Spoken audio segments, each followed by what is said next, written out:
Доған есін жиғанда оның жарасын Мелек тігіп отырған еді. Болған жағдайдың бәрі біртіндеп есіне түсе бастайды. Чагланы үйден қуып шыққан. Ал Мелек болса, Чаглаға Генджоны ұрлап кеткенін айтып, оны құтқаруын сұраған еді.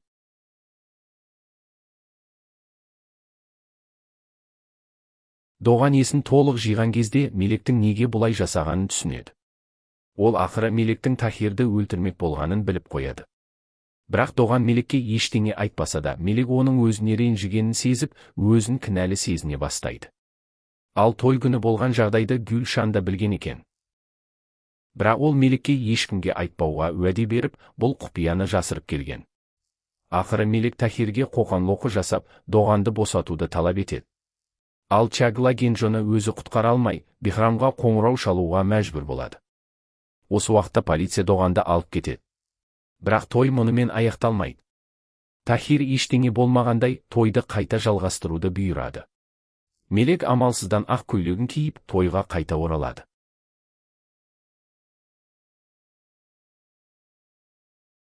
Той аяқталған соң Мелек пен Илмаз өз бөлмесінде қалады. Илмаз Мелекке жақындауға тырысқанда, Мелек оны тоқтатып, «Маған жақындама», деп ескертеді. Сол кезде Илмазды біреулер сыртқа шақырады. Сөйтсе, олар Илмазды қорқытып, Тахирге қатысты үлкен мәселе туындағанын жеткізеді.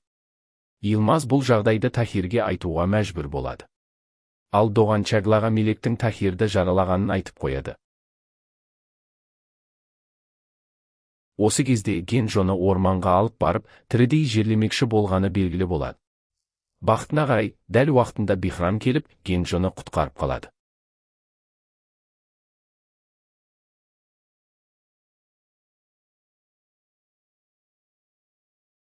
Чагла Мелекке барып, «Неге шындықты жасырдың? Доғанға жаның ашымай ма?» деп сұрайды. Келесі күні сотта күтпеген жағдай болады. Тахир келіп, Доғанға қарсы жазылған арызды алып тастайды. Осылайша Доған босатылады. Тахир оған Мелекпен қоштасып, Измирге кетуге кеңес береді.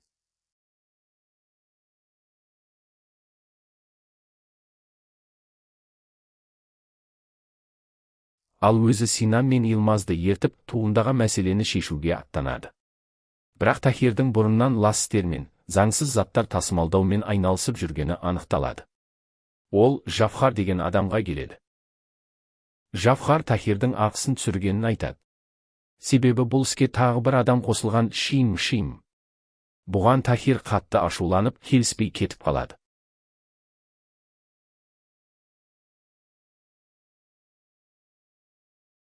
Осы уақытта Доған Махинурмен сөйлесіп, одан кешірім сұрайды.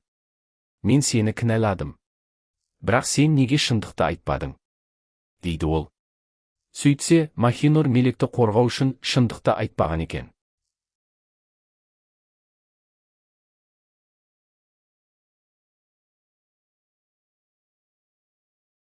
Ал Синан болса, болған жағдайдан әлі де қорқып жүр. Ол Доғанға келеді. Сол жерде Махинурды да көріп, онымен сөйлесіп алады.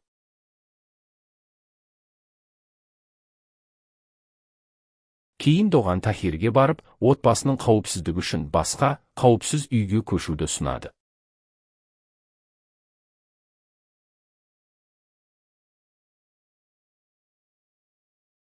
Илмаз жаңа үй іздеп жолға шыққанда, оны жолда біреулер тоқтатады. Сөйтсе, Жафхардың адамдары Илмазды ұрлап әкетіп, ұрып-соғып, Тахирге хабарласады.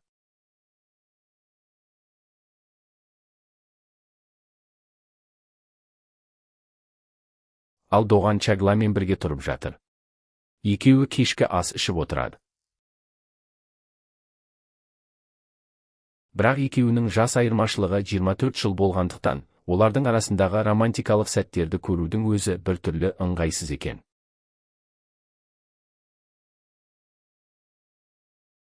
Сол сәтте Тахир келіп қалып, тапаншасын алып Чаглаға қарай атады.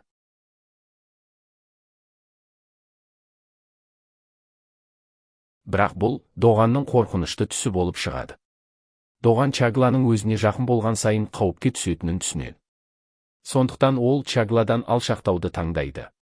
Кейін Гүлшан Доғаннан шындықты жасырған үшін кешірім сұрайды.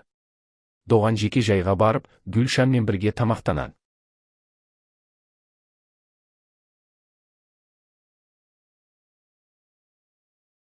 Сол кезде Синан оны бөлек шығарып, Йылмазды әлі табалмай жатқанын айтады. Ал Махинур біреумен хабарламалар арқылы сөйлесіп отырады. Бұл Чаглаға күдікті көрінеді. Оның үстіне Чагла Бихрамның дауысын естіп қалады.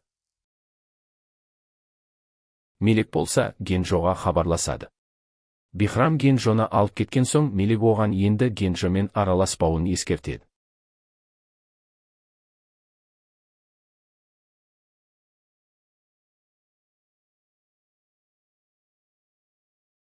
Доған Чагламен суық сөйлесе бастайды. Мұны сезген Чагла да оған ештеңе айтпай, үнсіз қалады. Осы кезде Сифа мен Гүлшан Мелекке келіп, оған қашуды ұсынады. Олар Генджоға хабарласып, Мелекке көмектесетіндерін айтады. Тіпті Бихрам да бұған рұқсат береді. Ал Тахирге Жафхар хабарласып кездесуге келуін талап етеді.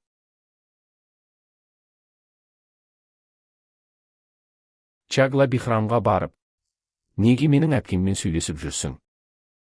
деп сұрайды. Осыдан кейін ол Бихрамның адамдарының соңына түседі. Синан Тахирдің кездесуге баратынын Доғанға хабарлайды. Ал Чагла Махинурдың бір құпиясы бар екенін сезе бастайды. Бұл жолы Доған да қарап отырмайды. Ол өз таныстарына барып көмек сұрайды. Сөйтсе, Бихрам Генджо үшін шетелге қашудың барлық жағдайын алдын ала ұйымдастырып қойған екен. Тахир мен оның адамдары Жафхармен кездесуге келеді.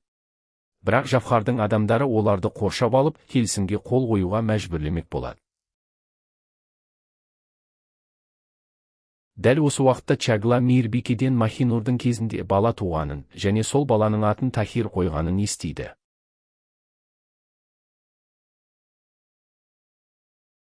Ал Доған бұл кездесуге жасырын түрде кіріп келеді.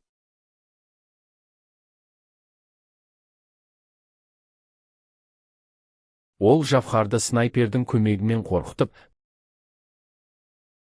Тахир мен оның адамдарын үлкен қауіптен құтқарады. Сол уақытта Ламия Мелек туралы сұрайды. Мұны естіген Сифа бірден іске кірісіп, ішіп алған адам сияқты болып, концерт қойып береді. Осы мүмкіндікті пайдаланған Мелек сыртқа шығып, қашпақ болады. Бірақ оны анасы көріп қояды. Алайда күтпеген жерден ол да Мелекке қашуға рұқсат береді. Ал Чагла Доғанға келеді. Бірақ ол күтпеген жағдайдың куәсі болады. Доған мен Тахир бір-бірін құшақтап тұр. Бұл олардың татуласқанын білдіре ме? Әлде Доған мұның бәрін әдейі жасап жүр ме?